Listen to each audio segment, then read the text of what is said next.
आज आपल्याकडे संतोष पाटील सर आलेत.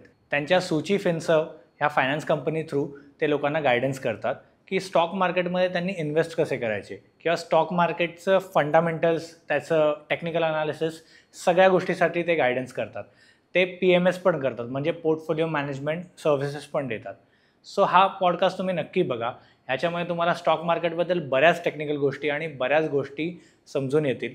सो हा पॉडकास्ट नक्की बघा आणि आपल्या चॅनलला सबस्क्राईब करा. संतोष सर, मला समजून घ्यायचं आहे की तुम्ही म्हणजे तुमचं बालपण, तुमचं एज्युकेशन हे सगळं मुंबईत झालं. कुठे म्हणजे बॉर्न ब्रॉटअप कुठून आहात तुम्ही? नमस्कार. मी संतोष पाटील. माझा जन्म ठाण्याचा आणि माझं आत्तापर्यंतची जी जर्नी आहे ती ठाण्याचीच आहे. म्हणजे ठाणा, कळवा, विटावा आणि मुंबई असं म्हणायला हरकत नाही. तर इथलीच आहे. तर बालपण हे माझं विटावा आणि कळवामध्ये गेलं, ज्याच्यामध्ये मी सहकार विद्याप्रसारक मंडळ कळवा या शाळेचा एक विद्यार्थी आहे. आणि त्याच्यानंतर मी डिप्लोमा ठाणा कॉलेजमधनं केला, इन्स्ट्रुमेंटेशनमधनं. ते सुद्धा ठाण्यामध्येच होतं. आणि त्याच्यानंतर मी डिग्रीसाठी इन्स्ट्रुमेंटेशनमध्ये डिग्रीसाठी मी पुण्याला गेलेलो. अच्छा.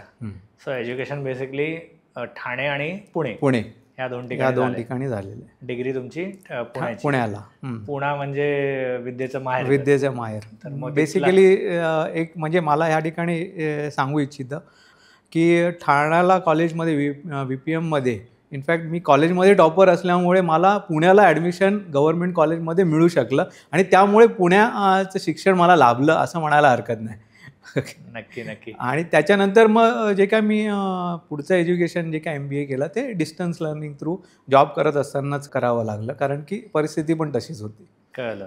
मग तुम्ही टॉपर होतात म्हणजे अभ्यासात एकदम अभ्यास. हां, म्हणजे मस्ती करायचात की अभ्यासच करायचा? नाही, मस्ती कमी आणि अभ्यास जास्त. कळलं. कारण की कसं आहे, म्हणजे त्यावेळी ठरवलेलं आपल्याला काहीतरी करायचं आहे, वेगळं करायचं आहे. आणि मग त्यासाठी तेव्हाच माझ्या डोक्यात ते गेलेलं की आपल्याला वेगळं करण्यासाठी तेवढा एफर्ट टाकावा लागेल. आणि त्यामुळे ते तसं होत गेलं पुढे. करेक्ट. सो मग पुण्याला जेव्हा तुम्ही इंजिनिअरिंग कम्प्लीट केलं तर त्यानंतर मग तुम्ही काय केलं की जॉब केलात, काय कसं काय केलं मग? हां, पुण्याला इंजिनिअरिंग कम्प्लीट झाल्यानंतर साहजिकच करणं भाग होतं, कारण की परिस्थिती पण तशीच होती. तर जॉब सुरू केला आणि जॉबमध्ये करत असताना हेच की जे अपेक्षा होत्या जॉबमध्ये त्या प्रकारचा जॉब मिळावा, ते अपेक्षा तेवढ्या फुलफिल नाही झाल्या. पण प्रयत्न करत राहिलो आणि शेवटी जास्तीत जास्त एकाधिक वर्षामध्ये ज्या कंपनीमध्ये जॉब मिळायला हवा होता त्या कंपनीत जॉब मिळाला, त्या टाईपचा जॉब मिळाला. आणि त्यानंतर 2-3 वर्षामध्येच गल्फला जाण्याची अपॉर्च्युनिटी मिळाली आणि मग त्या ठिकाणावरनं आपली जर्नी जॉबची चालू झाली. अच्छा. मग सो तुम्ही 2-4 वर्ष मुंबईत होतात जॉबला की कुठे होतात? मुंबईतच होतो. मुंबईत ठाण्यातच होतो. ठाण्यात म्हणजे ठाण्यात आलात तुम्ही परत आणि मग नंतर गल्फला गेलो. गल्फला काय ॲज अ तुम्ही काय मिळते ते काय काम करायचं? मी बेसिकली माझा जवळपास 28 वर्षाचा जो एक्सपिरियन्स आहे ना, तो इंजिनिअरिंग कन्सल्टन्सीचाच एक्सपिरियन्स आहे. म्हणजे मी सुरुवातसुद्धा इंजिनिअरिंग कन्सल्टन्सी 1-2 वर्ष जवळपास कॉन्ट्रॅक्टरकडे काम केलं, ज्याच्यामध्ये इनफॅक्ट फील्डमध्ये इन्स्ट्रुमेंटेशन फील्ड कसं असतं किंवा तिथे काय प्रोफाईल असतं ते कळलं. आणि त्यामुळे इनफॅक्ट मग इंजिनिअरिंग कन्सल्टन्सीमध्ये जी काय अपॉर्च्युनिटी मिळाली त्यामध्ये एक चांगलं काम करायला वाव मिळाला. तर 28 वर्ष हा माझा इंजिनिअरिंग कन्सल्टन्सीचा एक्सपिरियन्स आहे. आणि त्यामध्ये मी जवळपास 2014पर्यंत मी इंजिनिअरिंग कन्सल्टन्सीमध्ये काम केलं. आणि त्याच्याचबरोबर इंटरनॅशनल एक्सपिरियन्स असल्यामुळे माझा MBAचा जो एक्सपोजर होता त्याच्या बेसिसवर मला इंटरनॅशनल बिझनेस डेव्हलपमेंटमध्ये काम करायला अपॉर्च्युनिटी मिळाली टाटा कन्सल्टिंग इंजिनियर्समध्ये. आणि अशा प्रकारे मी 2014पर्यंत जॉब केला आणि त्याच्यानंतर 2014ला माझी स्वतःची कंपनी स्थापन केली, ज्याचं नाव आहे सूची इंजिनियर्स. अच्छा. नाही, पण तुम्ही सूची इंजिनियर्स स्थापन केलं 2014मध्ये, पण म्हणजे गेल्या 11 वर्षाच्या आधी तुम्ही हे चालू केलं? हां, म्हणजे इंजिनिअरिंग हे जे काय जॉबची जी जर्नी आहे ती 20 वर्षाची आहे. 20 वर्षाची जर्नी. बरोबर. पण मग त्याच्यात गल्फमध्ये किती टाइम होतात तुम्ही? मी जवळपास एक 9 वर्ष, 8 ते 9 वर्ष. अच्छा. ऑलमोस्ट अर्धा टाइम तुम्ही गल्फमध्ये, परत मग भारतात आलात? हो. ओके. पण मग असं म्हणजे आता खूप जण बाहेर जातात तर मग ते परत यायला बघत नाहीत, मग तुम्ही आलात भारतात परत. छान क्वेश्चन आहे हा. बेसिकली काय आपली माइंडसेट आहे ना, मराठी जे विचार आहेत ना आपले, म्हणजे मी मराठी फॅमिलीचा आहे, त्यामुळे आपली अटॅचमेंट ना आपल्या मातीशी किंवा आपल्या घराशी खूप चांगल्या प्रकारे आहे.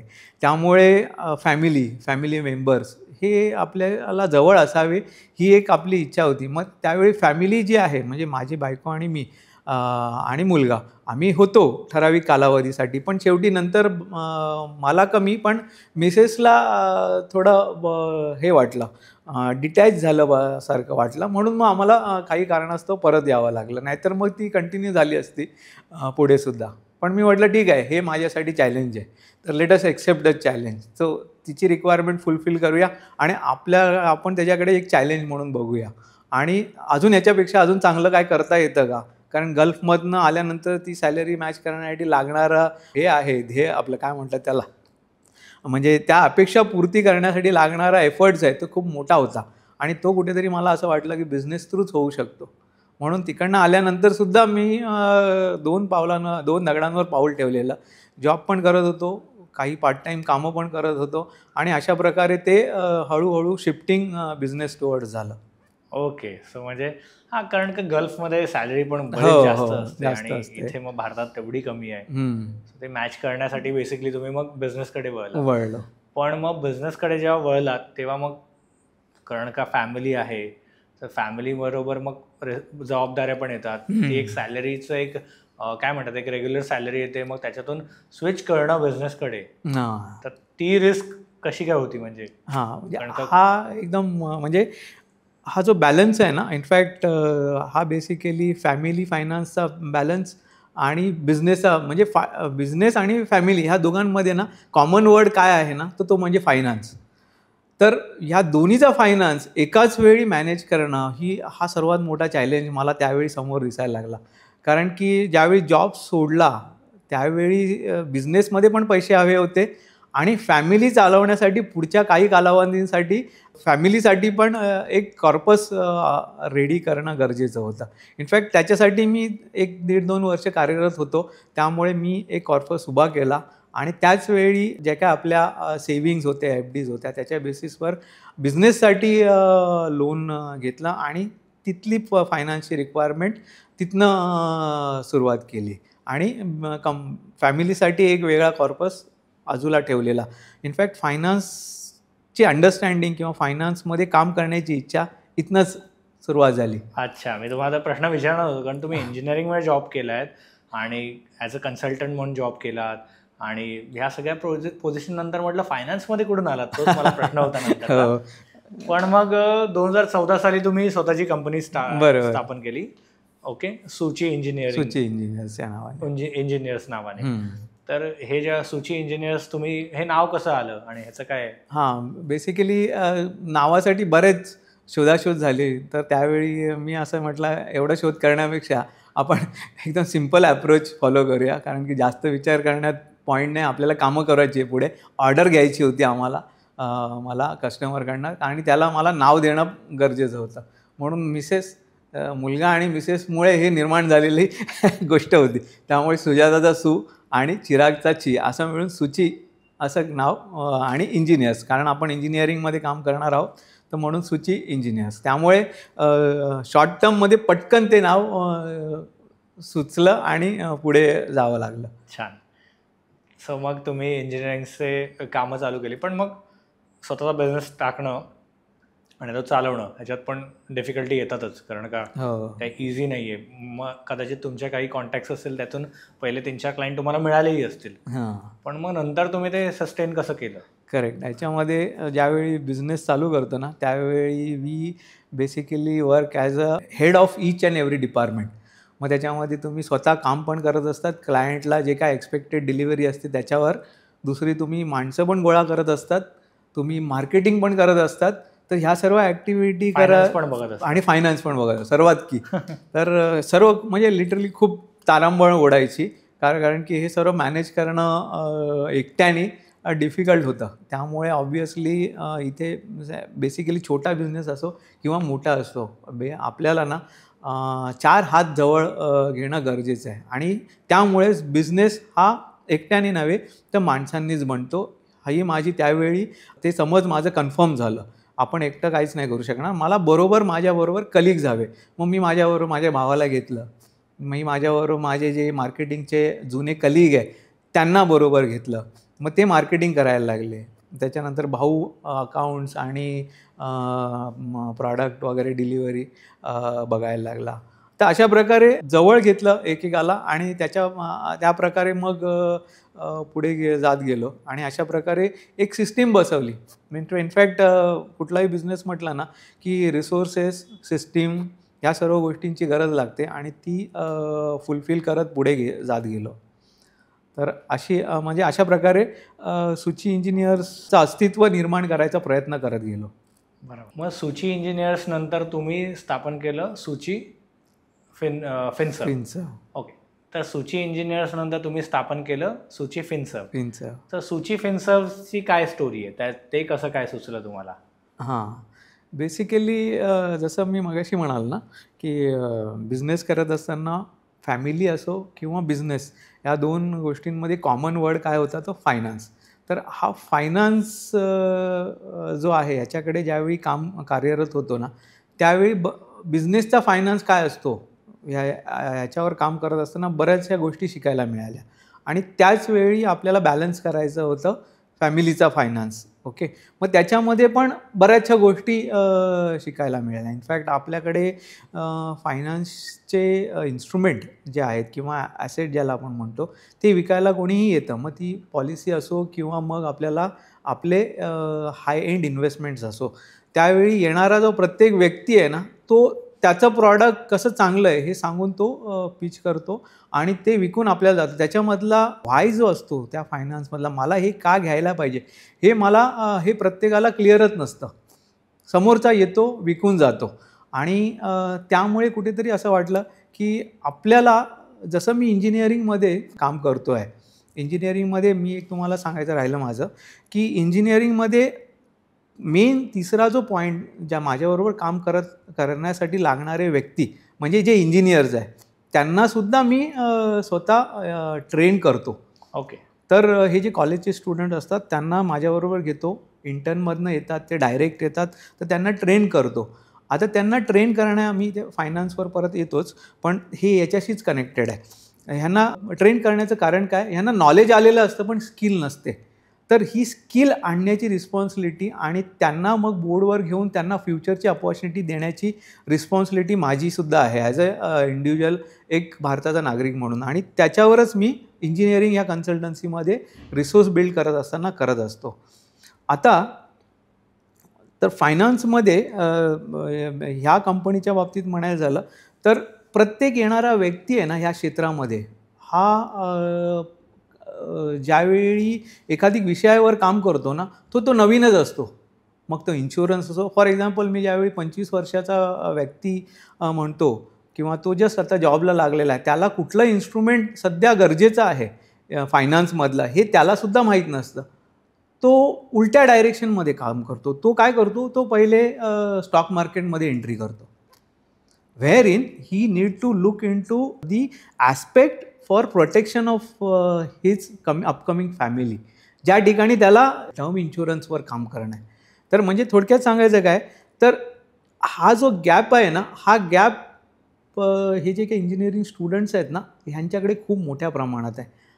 त्यांना ह्या फायनान्स या विषयाचं नॉलेज, म्हणजे ते माझ्यापासूनच सुरुवात करतो मी. जसं मी इंजिनिअरिंग करत असताना, मी काम करत असताना शिकलो, तसंच फायनान्सचं जर नॉलेज आलं ना ते सुद्धा मी माझ्या स्वतःसाठी मॅनेज करत असताना मला अनुभव आला. बरोबर.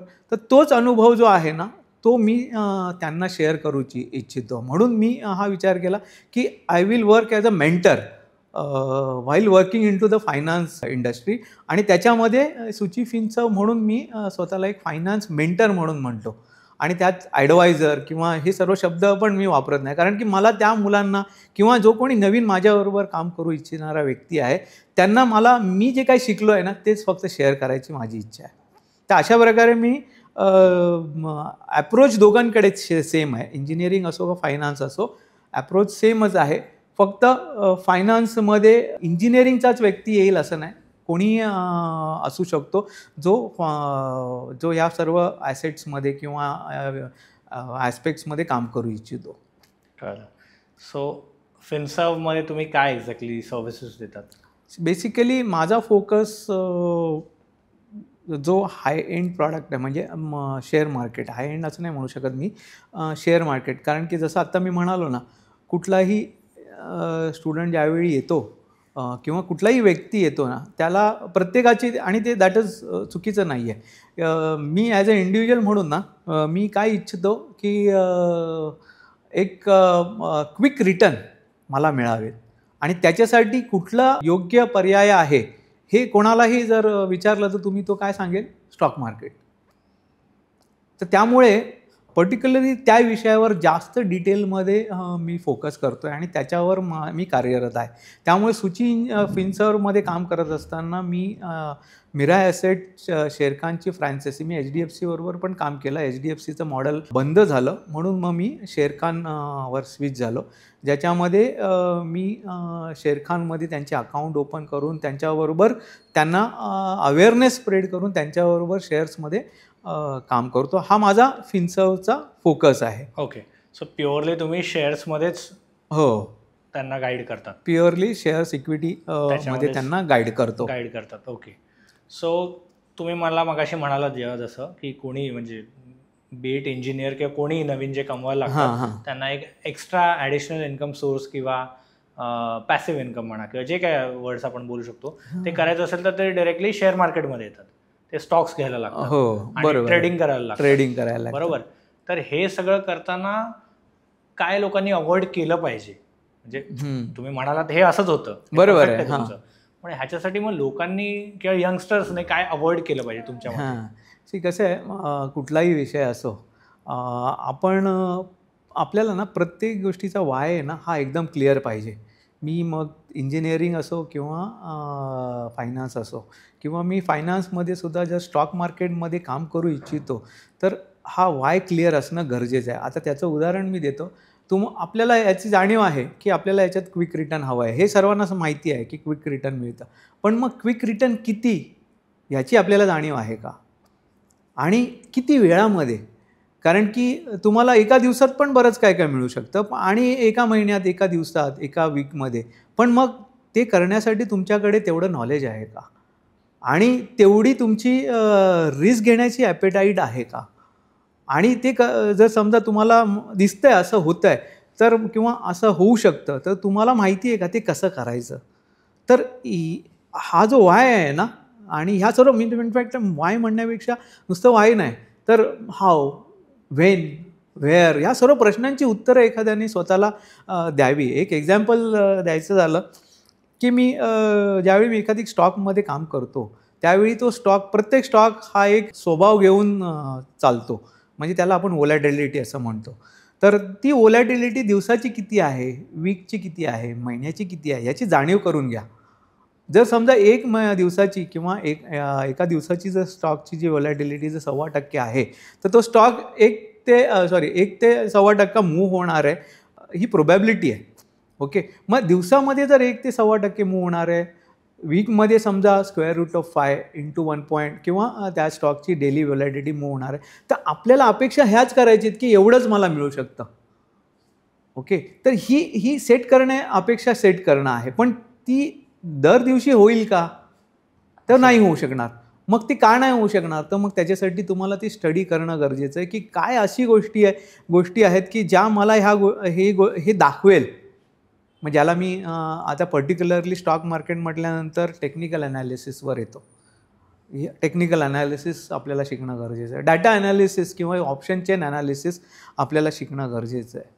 तर थोडक्यात काय, जेव्हा माझ्या ह्या प्रश्नांची उत्तरं मिळतात ना, त्यावेळी हे कसं करायचं, म्हणजे हाऊ, हा प्रश्न ज्यावेळी येतो त्यावेळी हे सर्व टूल्स आहेत, या टूल्सवर आपल्याला काम करणं गरजेचं आहे. ह्या टूल्सचं नॉलेज घेणं गरजेचं आहे, आणि ते नॉलेज घेऊनच आपण याच्यामध्ये काम करू शकतो. एक मी उदाहरण देतो याच्यामध्ये, एक जनरिक उदाहरण जे कोणालाही इझिली कळेल.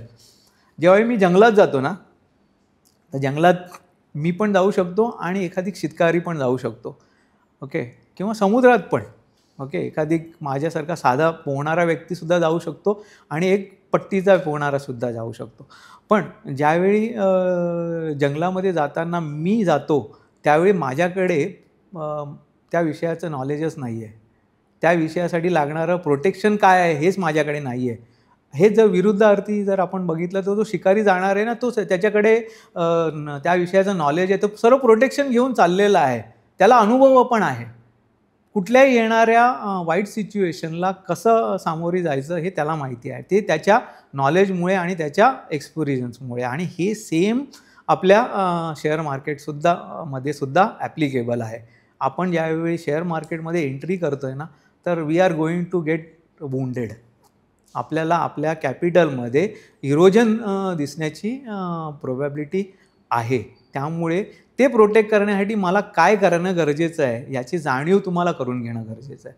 तुम्हाला जास्त रिटर्न म्हणजे मी जास्त नाही म्हणत, तुम्ही जे काय अपेक्षा केला किंवा मार्केट जे तुम्हाला रिटर्न देऊ इच्छितो किंवा देऊ शकतो हे कसं मिळवायचं याच्यासाठी तुम्हाला शिकावं लागेल. You will have to learn how the things work in the market. Share market exactly work कसं करतं, काय आहे शेअर मार्केट, कसं काम करतं? बेसिकली शेअर्स आणि त्याच्या रिलेटेड हे जे काही डेरिव्हेटिव्ह इन्स्ट्रुमेंट्स आहे ना, हे पर्पजसाठी बनवले गेलेले आहेत. आपण त्याच्यामध्ये ट्रेडिंग करतो, आपण त्याच्यामध्ये शॉर्ट टर्ममध्ये काम करतो. हा पण तितकाच महत्त्वाचा आहे. मी त्या ठिकाणी नंतर येतो. पण shares basically when I am buying a share ना, what I am doing, I am taking एका कंपनीची पार्ट घेतो आहे. मी एक ओनरशिप घेतो आहे त्या पर्सेंटेजने. जेवढे शेअर मी घेणार ते पर्सेंटेजनी मी ओनरशिप घेणार. तर जर ती कंपनी प्रोग्रेस करते आहे, जसं आपण आता रिलायन्सचं उदाहरण घेऊया किंवा टाटाचं उदाहरण घेऊया, त्या कंपनी जशा प्रोग्रेस करणार तर आपल्या शेअरची किंमत पुढे जाणार, वाढणार. आणि म्हणून आपण शेअर घेणं गरजेचं आहे. पण मग त्या कंपनीला टाईम देणं गरजेचं आहे, तिने काम करणं गरजेचं आहे. ती काम करेल ज्यावेळी त्याच्यामध्ये प्रॉफिट दिसेल, सेल्स दिसेल, फंडामेंटल समजणं गरजेचं आहे, ओके. आणि त्यावेळी मग ती आपल्याला ठराविक कालावधीनंतर आपल्याला रिटर्न देणार आहे. तर म्हणून शेअर्स हा एक महत्त्वाचा विषय आहे आणि हा प्रत्येकाने करावा ही सजेशन आहे असं मी म्हणू शकतो. कळलं. मग शेअर मार्केट तुम्ही म्हणालात की आपल्याला एक छोटीशी ओनरशिप मिळते. हो, पार्टमध्ये ओनरशिप पार्टमध्ये जेवढे शेअर आपण विकत घेतो तेवढी आपली ओनरशिप असते. बरोबर. मग आता कंपनीने जर चांगला परफॉर्मन्स दिला तर आपल्याला आपल्या अप्रिसिएशन होणार. आणि जर त्यांनी लॉस केला किंवा खराब परफॉर्मन्स दिला तर आपल्या शेअरची प्राइस आणि आपली त्याची व्हॅल्यू कमी होणार. सिम्पली हे असंच आहे. करेक्ट. बरोबर. आता शेअर मार्केटमध्ये मोठे शेअर्स पण मी ऐकलेत, छोटे पण ऐकलेत आणि एकदम छोटे पण ऐकलेत. हो, बरोबर. कदाचित आपण त्याला एकदम छोटे शेअर, मिड साईज आणि स्मॉल कॅप, मिड कॅप आणि लार्ज कॅप, हा असे मी वर्ड्स ऐकले. ह्याचं काय हे थोडं मला समजवा ना. बेसिकली कसं आहे, कॅप्स या ज्या आहेत ना कंपनी, ज्या आता रिसेंटली त्यांनी नंबरवरनं डिफाईन केलेल्या आहेत. तर त्याच्यामध्ये 500च्या वरच्या ज्या कंपन्या आहेत नंबरमध्ये त्या लार्ज कॅपमध्ये येतात. अच्छा, टॉप 500 कंपन्या, टॉप 500च्या नंतरच्या ज्या कंपन्या आहेत त्या लार्ज कॅपमध्ये येतात. अच्छा, त्या लार्ज कॅप 500 कंपन्या. हां, आणि याच्यामध्ये अजून त्यांनी स्लॉट टाकलेले आहेत. त्या स्लॉटनुसार त्यांच्या कॅपिटलायझेशन डिफाईन होतं. अच्छा, टोटल किती कंपन्या आहेत स्टॉक मार्केटच्या ह्या रजिस्टर कंपन्या? बेसिकली काय होतं ना, कंपन्या आता ती क्वांटिटी मला एक्झॅक्टली लक्षात नाही, पण जसं बेंचमार्क असतो ना, आता म्हणजे यावेळी निफ्टी 50 म्हणतो किंवा निफ्टी 100 म्हणतो, निफ्टी 150 250, ह्या बेसिकली तेवढ्या नंबर्स ऑफ कंपनींचे त्यांच्या वेटेजप्रमाणे त्या पर्टिक्युलर बेंचमार्कमध्ये त्यांची क्वांटिटी असते किंवा त्यांचं कॅपिटलायझेशन असतं. म्हणजे निफ्टी 50 असेल तर त्या टॉप 50 कंपन्या, हां, निफ्टी 100 असेल तर त्या टॉप 100. आणि ह्या निफ्टी 50 म्हणजे टॉप 50 कंपन्या, बरोबर. निफ्टी 100 म्हणजे टॉप 100 कंपन्या, असं हे. मग ह्या लार्ज कॅपवालेच असतात मोस्टली. हां, या ज्या निफ्टी 50 ज्या आहेत, निफ्टी 50 100 हे लार्ज कॅपच्याच आहेत. ओके. मग लार्ज कॅप कंपन्या म्हणजे मोठ्या कंपन्या बेसिकली, आपण असं थोडक्यात समजूया. हो. इन्व्हेस्टमेंट करायची तर मग ह्या मोठ्या कंपन्यांमध्ये सेफ इन्व्हेस्टमेंट असते, बरोबर? कारण की ह्या मोठ्या कंपन्या. कसं आहे, सेफ नाही म्हणू शकत. कसं आहे माहिती आहे का, त्याच्यामध्ये ट्रेडिंग केली जाते, त्यामुळे ऑब्वियसली स्टॉकची प्राईस वरती आणि खाली येत असते. अच्छा. ओके, तर ऑब्वियसली तुम्ही किती ड्युरेशनसाठी त्या स्टॉक्समध्ये आहेत त्याच्यावर तुमचं हे ठरलं आहे. तुम्ही साहजिकच जर लाँग टर्मला राहतात, 10 वर्ष आहे, तर ऑब्वियसली त्याच्यामध्ये इम्प्रूव्हमेंट येणार आहे, कंपनी परफॉर्म करणार आहे आणि त्या परफॉर्मन्समुळे तुमच्या स्टॉक्स ॲप्रिशिएट होणार आहे, त्यामुळे तुम्हाला रिटर्न मिळणार आहे.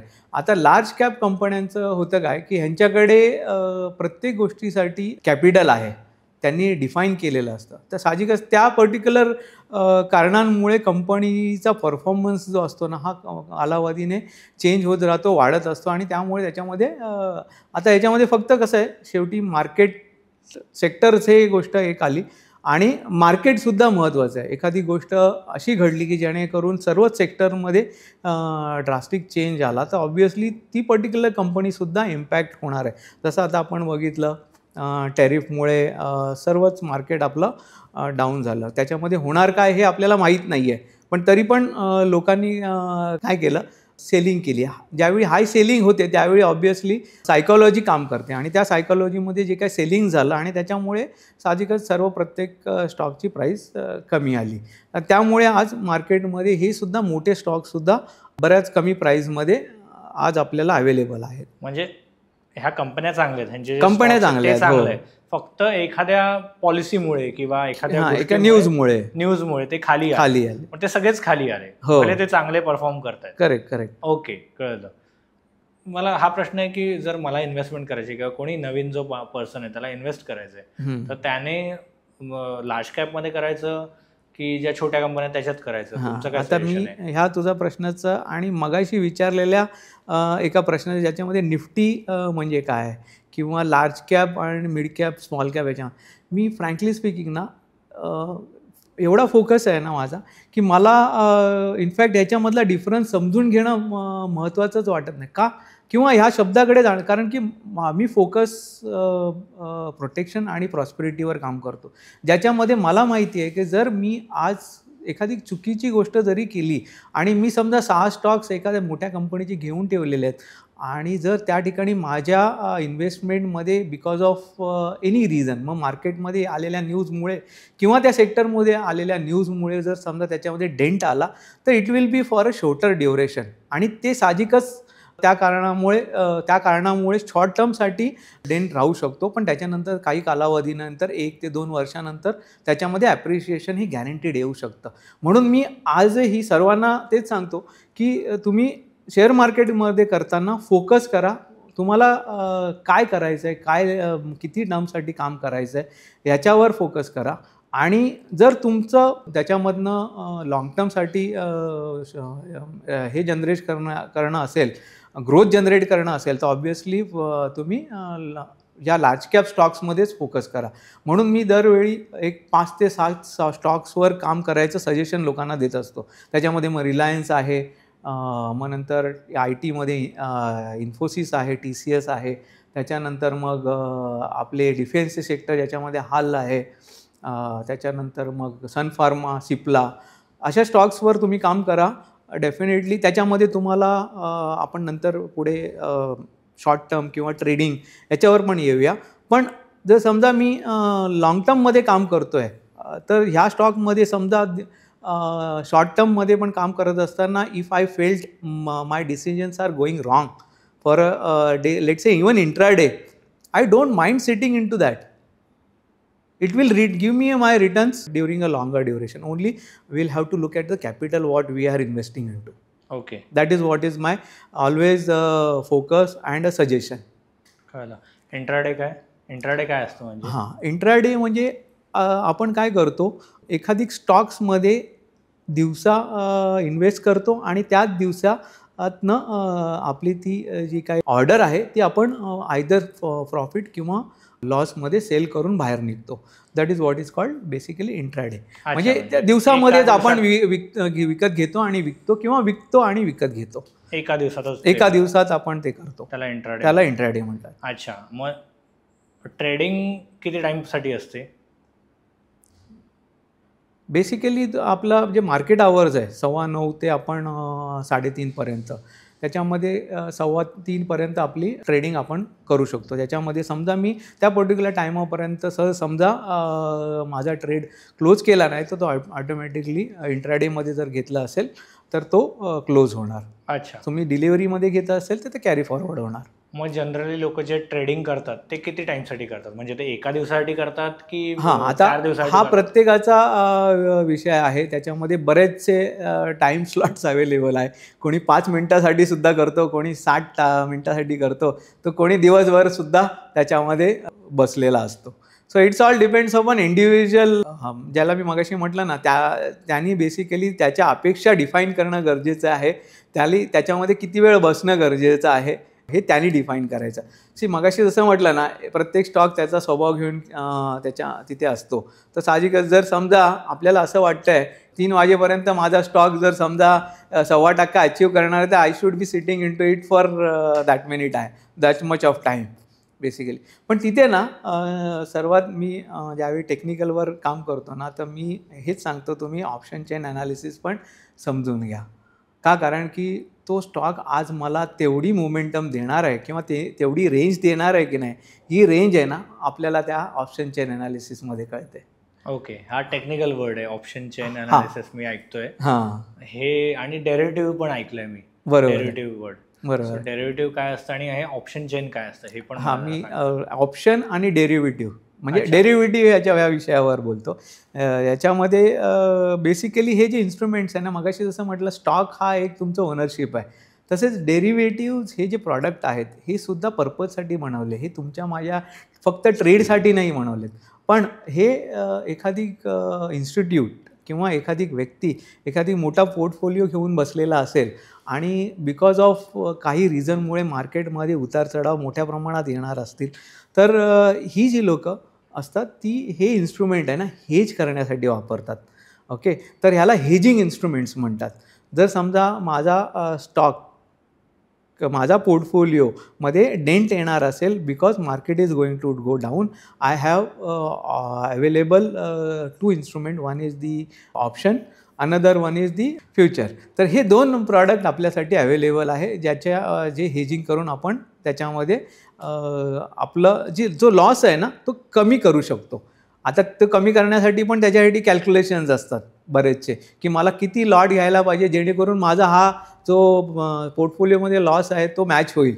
ह्या गोष्टींवर काम करणं गरजेचं आहे. म्हणजे फॉर एक्झाम्पल माझ्याकडे ₹1,00,000 शेअर्स आहेत, तर मला मग त्याचा डेरिव्हेटिव्ह ऑप्शन किंवा काय फ्युचर किंवा ऑप्शनमध्ये आपल्याला जर मी घ्यायचं असेल तर समजा स्टॉक पडत असेल तर ते वरती घेऊन जातील माझी प्राइस व्हॅल्यू. म्हणजे आता ऑप्शनच्या बाबतीत म्हणायला झालं, खाली पडत असताना मार्केट पुट जर बाय केलेलं आहे आपण, तर पुटची प्राइस वाढते.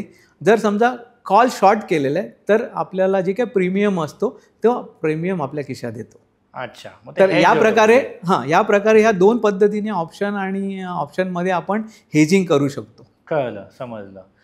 तर ते पर्टिक्युलरली हेजिंग इन्स्ट्रुमेंट्स आहेत. कळलं. पण मला ऐकण्यात आलं आणि म्हणजे बघितलंय मी, ह्याच्यातच जास्त लॉस होतो. म्हणजे खूप जण ऑप्शन्समध्येच जास्त लॉस होतो. बरोबर आहे. आता मगाशी जसं म्हटलं ना मी, जंगलामध्ये गेल्यानंतर शिकाऱ्याकडे जर त्याची स्किल सेट, त्याच्याकडे लागणारे ते सर्व टूल्स आणि त्याचं प्रोटेक्शन तो घेऊन जात नसेल ना, तर ते आणि महत्त्वाचं नॉलेज. मी आता हे तुमचं याच्याशी कम्पेअर करतो ऑप्शनमध्ये. इनफॅक्ट नॉलेज तुम्ही बघाल ना ऑप्शनच्या बाबतीत म्हणायचं झालं तर options are meant for these are premiums. If the times goes by and your price of particular stock or the particular index remains at that level, ते स्टॉक आहे ना ते जे ऑप्शनची जी प्राइस आहे, प्रीमियम आहे ना, त्या पर्टिक्युलर एक्सपायरीला 0 होणार आहे. अच्छा. तर इरिस्पेक्टिव्ह ऑफ तुमचं विजन, की आपण काय विजननी त्याच्यामध्ये एंट्री केलेली आहे. जर समजा तुम्हाला हे माहीत नसेल, सिम्पल हे सुद्धा माहीत नसेल की premiums R meant for erosion. ते संपणार आहे, एक्सपायरीच्या दिवशी संपणार आहे. आज बुधवार आहे, एक्सपायरी आहे. तुम्ही जर समजा जी काय आपली मार्केट प्राईस आहे त्या मार्केट प्राईजला जर मार्केट थांबलं, तिथले दोन्ही जे ATMs ॲट द मनी जे प्राइजेस आहेत, प्रीमियम्स आहेत, ते 0 होणार आहे. हे ज्याला माहीत नसेल ना, तर तो प्रीमियम त्याच्यामध्ये जर काम करत असेल तर he is going to incur a loss.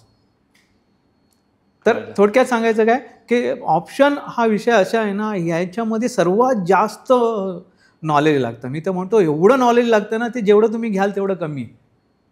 In fact बरेचसे लोक क्लेम करतात की ऑप्शन बाईंगमध्ये मी एवढं कमवतो तेवढं कमवतो, पण इन रिॲलिटी ना कोणी कमवत नसतं. हे जे डिस्क्लेमर आहे ना, ते खूप महत्त्वाचं आहे. 9 out of 10 are making losses in the market. आणि म्हणून जर तुम्ही सेलर्स बघाल ना, sellers in the market, if they are selling options, in fact हे जे हेजिंग करतात ना, ते बाईंग नाही करत, मेजॉरिटी सेलिंगच करतात. ओके, त्यांना मार्केटचा व्ह्यू एकदम क्लिअर असेल तर ते करतात.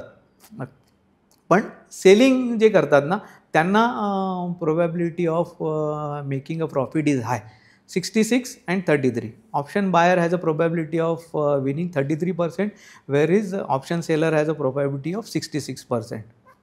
ओके, त्याच्यामध्ये समजा मी जर नॉलेज घेऊन काम करतो आहे ना, तर ती प्रोबॅबिलिटी अजून वाढते सेलरसाठी. कळलं. जर समजा मी टेक्निकल बघतोय आणि मला माहिती आहे ओव्हरबॉट कंडिशन आहे, बऱ्याच वेळा बरीच लोक ऑप्शनचे सुद्धा ट्रेंड बघतात. हे जे बेस्ट म्हणजे जे सर्वात चांगले ट्रेडर्स आहेत ना, ते करतात, ज्यांना टेक्निकल त्याचं पण कळतं. जर समजा तो ओव्हरबॉट कंडिशनमध्ये आहे आणि ऑब्व्हियसली आज मार्केट जर खाली जाणार आहे आणि त्यांनी कॉल सेल केलेला आहे, by the end of the day that premium is going to erode and he is going to get profited. अच्छा, म्हणजे जर त्याचा ते व्हॅल्यू 0 झाली तर तो प्रॉफिट कमवणार. हां, जेवढं ते कमी होईल तेवढं त्याला प्रॉफिट मिळणार. अच्छा, सेलरला. Okay. So this is what is the in and outs of options. समजलं. बरंच टेक्निकल आहे. हां, हे बरंच तुम्ही हे सगळं गाईड करतात? हो हो, कम्प्लीट गायडन्स आहे. म्हणजे बेसिकली सुरुवात फंडामेंटलपासनं, ज्याच्यामध्ये मी त्यातल्या त्यात काही की गोष्टींवर त्यांना अवेअरनेस देतो. का, कारण की मार्केटमध्ये ना ऑलरेडी, जसं मी मगाशी म्हणालो ना, ऑलरेडी कोणीतरी फंडामेंटल चेक करून त्या पर्टिक्युलर ग्रुपला निफ्टी 50मध्ये बसवलं, निफ्टी 100मध्ये बसवलं, तर मी कुठे आहे? तर त्यांना फॉलो करूया ना, कशाला पाहिजे आपण जास्त डोक्याला? ऑलरेडी आपल्याला शिकायला खूप आहे, तर तिथे फॉलो करूया आणि टेक्निकल आणि ऑप्शन चेन ॲनालिसिस समजून घेऊया आणि एक चांगलं काम करायचा प्रयत्न करूया. ते चांगलं काम म्हणजे काय? Let's say I should work in to a monthly basis, let's say I should work in a quarterly basis. कारण हा डाटा किंवा जो काय ऑप्शन चेन ॲनालिसिसमधनं मिळणारा डाटा आहे किंवा टेक्निकल मिळणारे इंडिकेटर्स आहे, हे मला एक व्ह्यू देतात.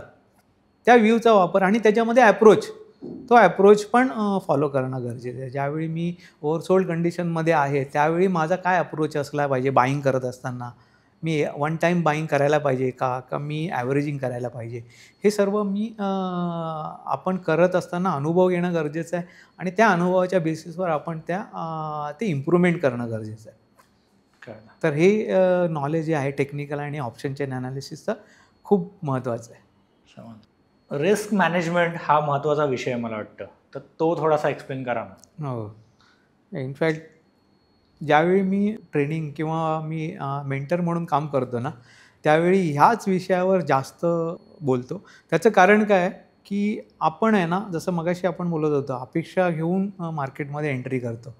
तर त्या अपेक्षांना आपण आळा घालणं किंवा त्या अपेक्षांची गणितं मांडणं म्हणजेच बेसिकली रिस्क मॅनेजमेंट.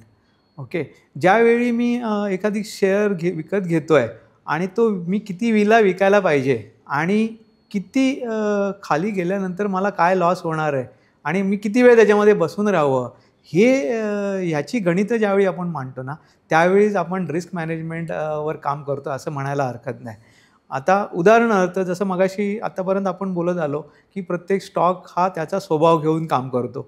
तर एखादी स्टॉकचा स्वभाव म्हणजे त्याची ओलॅटिलिटी. जर समजा मला माहिती आहे माझा स्टॉकची ओलॅटिलिटी म्हणजे दिवसाला तो स्टॉक्स किती पर्सेंटेजने वरती जाणार आहे.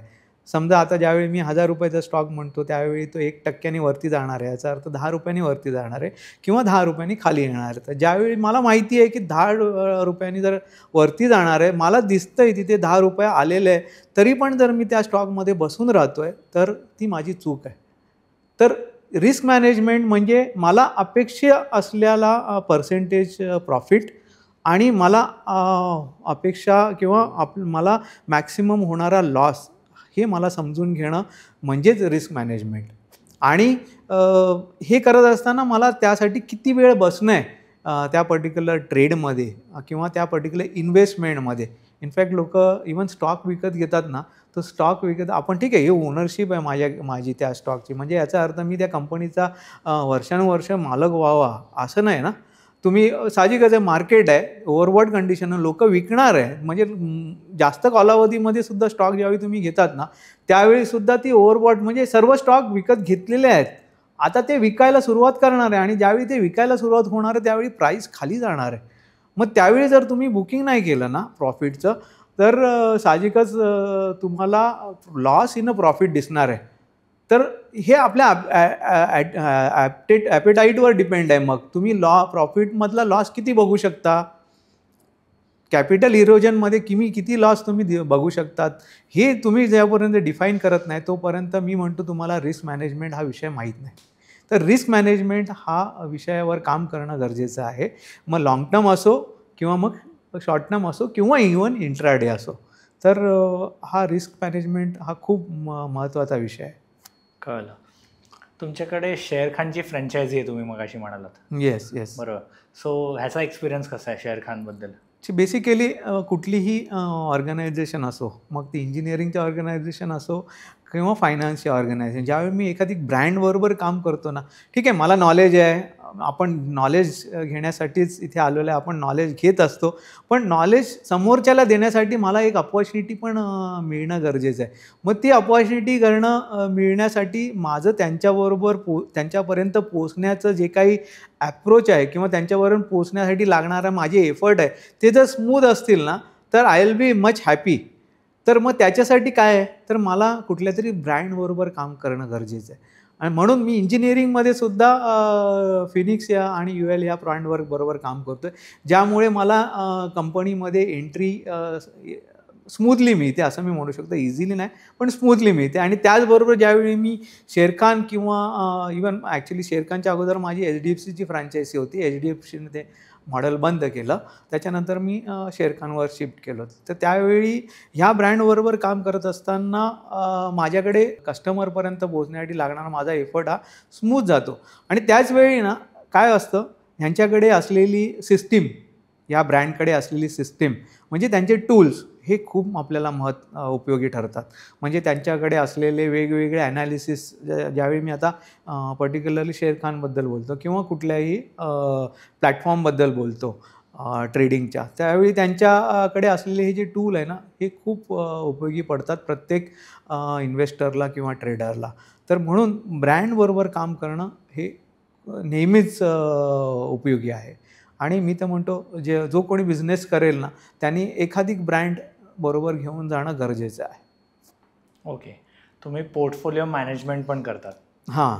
बेसिकली कसं आहे, ज्यावेळी आपण शेअर्स म्हणतो ना त्यावेळी मी जर समजा 1 शेअर घेतला किंवा 10 शेअर घेतले तर ते बेसिकली तो पोर्टफोलिओच होतो. आता त्या पोर्टफोलिओमध्ये मला जसं आता आपण म्हटलं ना की आपल्याला प्रॉफिट बुकिंग करणं गरजेचं आहे. तर रिबॅलन्सिंग किंवा प्रॉफिट बुकिंग हे जे वर्ड्स आहेत ना हे कुठेतरी आपल्याला पोर्टफोलिओ मॅनेजमेंटकडे नेतात. तर ऑब्वियसली मला आज कुठला स्टॉक ओव्हरबॉट कंडिशनमध्ये आहे किंवा कुठल्या स्टॉकमध्ये मी प्रॉफिट बुक करू शकतो आणि कुठला नवीन स्टॉकमध्ये अपॉर्च्युनिटी अवेलेबल आहे हे मी समजून घेणं आणि त्याच्यामध्ये ॲक्ट करणं म्हणजेच बेसिकली अ पोर्टफोलिओ मॅनेजमेंट. तर मी एक PMS डिस्ट्रीब्युटर आहे आणि त्या सर्व्हिसेसच्या अंतर्गत मी ह्याच्यामध्ये शेरखानबरोबर काम करत असताना मी माझे जे कस्टमर्स आहेत त्यांना ट्रेनिंग पण देतो, म्हणजे त्यांना अवेअरनेस पण देतो विषयाचा आणि त्यांना योग्य ते मार्गदर्शन पण करतो ह्या पोर्टफोलिओ मॅनेजमेंट सर्व्हिसेस मार्फत. ओके. आणि त्याच्यामध्ये येस डेफिनेटली बरेचसे विषय आहे पोर्टफोलिओ मॅनेजमेंटबद्दल बोलायचं झालं तर.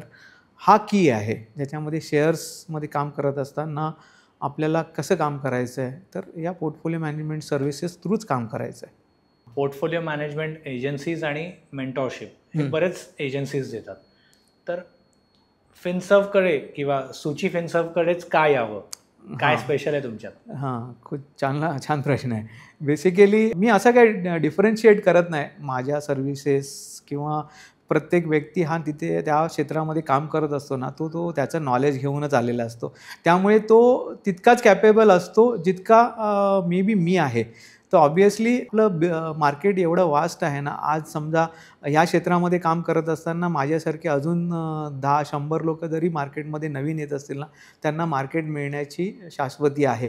आता माझ्याकडे फायनान्स हा वर्ड असा आहे ना, किंवा फायनान्स हे क्षेत्र असं आहे ना, हे तुमच्या माझ्याकडे येणारा व्यक्ती आहे ना, हा तुमच्या रिलेशनशिप थ्रूच येत असतो. म्हणजे कसं, तो आयदर तुमचा रिलेटिव्ह असतो, तो तुमचा रिलेटिव्ह नसला तर तुमचा मित्र असतो, किंवा जर रिलेटिव्ह नसेल तर तुम्ही त्याला मित्र बनवतात किंवा तो तुम्हाला मित्र बनवतो.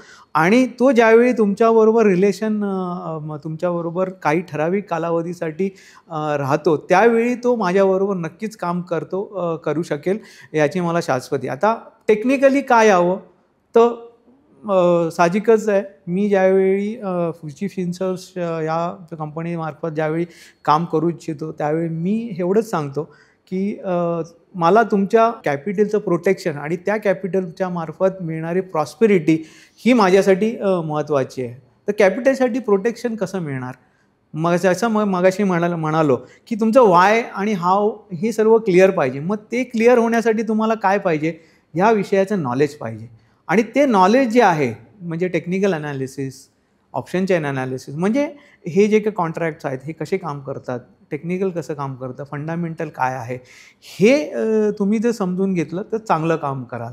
तर साहजिकच आहे, माझ्याबरोबर काम करत असताना तुम्हाला ही अपॉर्च्युनिटी मिळणार आहे की तुम्हाला ह्या सर्व विषयाची बाजू किंवा हे विषय समजून घ्यायला मी चांगली मदत करू शकणार आहे. आणि त्याचवेळी साहजिकच आहे, मी जरी तुमच्या पोर्टफोलिओमध्ये शेअरखानच्या अकाउंटच्या थ्रू तुम्ही स्वतः काम करत असताना मी तुमची हँड होल्डिंग जोपर्यंत तुम्हाला त्या विषयाचं नॉलेज येत नाही तोपर्यंत मी नक्कीच करणार.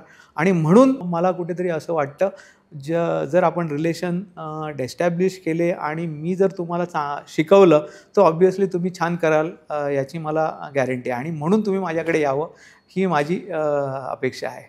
नक्की नक्की. आता मला एवढं तुम्ही गायडन्स दिलं आहे, पण मला एक गोष्ट हवी आहे तुमच्याकडून, जे की स्टॉक रेकमेंडेशन. कोणता स्टॉक मी घेऊ आज ते सांगा.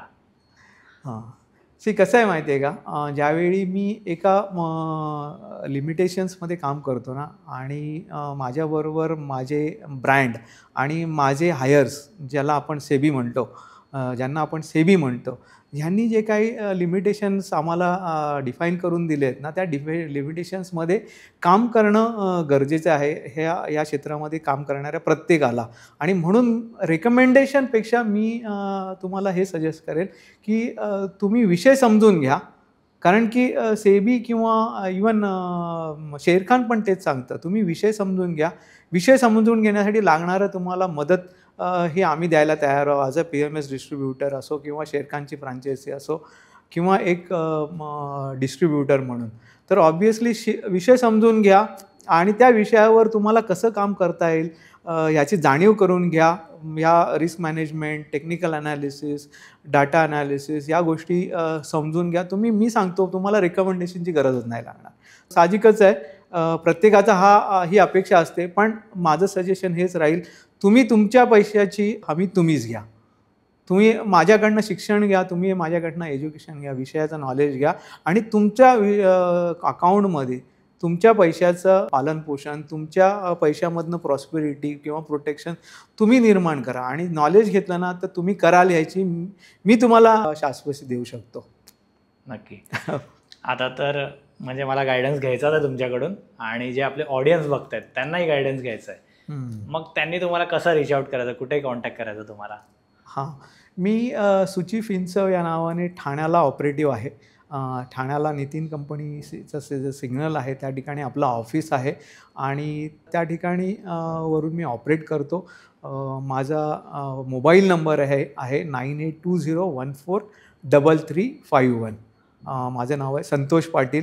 तुम्ही मला या नंबरवर कॉन्टॅक्ट करू शकतात आणि suchifinserv@gmail.com या ईमेलवर मला ईमेलसुद्धा करू शकतात. हा जो नंबर मी तुम्हाला सांगितला 9820143351 हा माझा व्हॉट्सअप नंबरसुद्धा आहे. याच्यावर तुम्ही मला व्हॉट्सअप करू शकतात. मी तुमची क्वेरी आणि तुम्हाला लागणारा गायडन्स मी नक्कीच देईन. I will be very happy to support you. नक्की नक्की. आजचा हा आपला पॉडकास्ट आणि आपल्या ह्या गप्पा ह्या कशा तुम्हाला वाटल्या? ज्याप्रमाणे हा पूर्ण सेशन आपला झाला ना, त्या सेशनमध्ये ज्याप्रमाणे म्हणजे माझ्या अपेक्षा ज्या होत्या ना, त्याच अपेक्षेला बरोबर इनफॅक्ट त्याच्यापेक्षाही पलीकडे जाऊन तू पुरून उरला असं म्हणायला हरकत नाही. आणि मला जो कम्फर्ट झोन लागणार होता सुरुवातीला इकडे बसल्यानंतर, तो कम्फर्ट झोन तू निर्माण करून दिला असं कुठेतरी मला वाटलं. आणि आपला हा पूर्ण जो काही टाईम आपण स्पेंड केला हा मी तर म्हणतो इंटरव्ह्यू नव्हे पण एक गप्पा गोष्टीसारखा झाला. आणि त्यामुळे मला खूप छान वाटलं असं म्हणायला हरकत नाही. Thank you so much. आणि तुम्हाला संतोष सर खूप खूप शुभेच्छा की तुम्ही एवढे सगळ्यांना गाईड करतायत आणि लोकांना ह्या विषयाची गरज आहे, ह्या गायडन्सची गरज आहे, ह्या विषयाच्या गायडन्सची. सो तुम्ही लोकांना ते प्रोव्हाइड करतायत. सो खूप खूप शुभेच्छा आणि तुम्ही इथे आलात याच्याबद्दल खूप धन्यवाद. थँक्यू. मी इनफॅक्ट एवढंच म्हणेल की मी एक प्रयत्न करतोय. मी चांगला प्रयत्न करायचा अपेक्षेने या क्षेत्रामध्ये काम करतोय. Okay. Thank you so much. Thanks.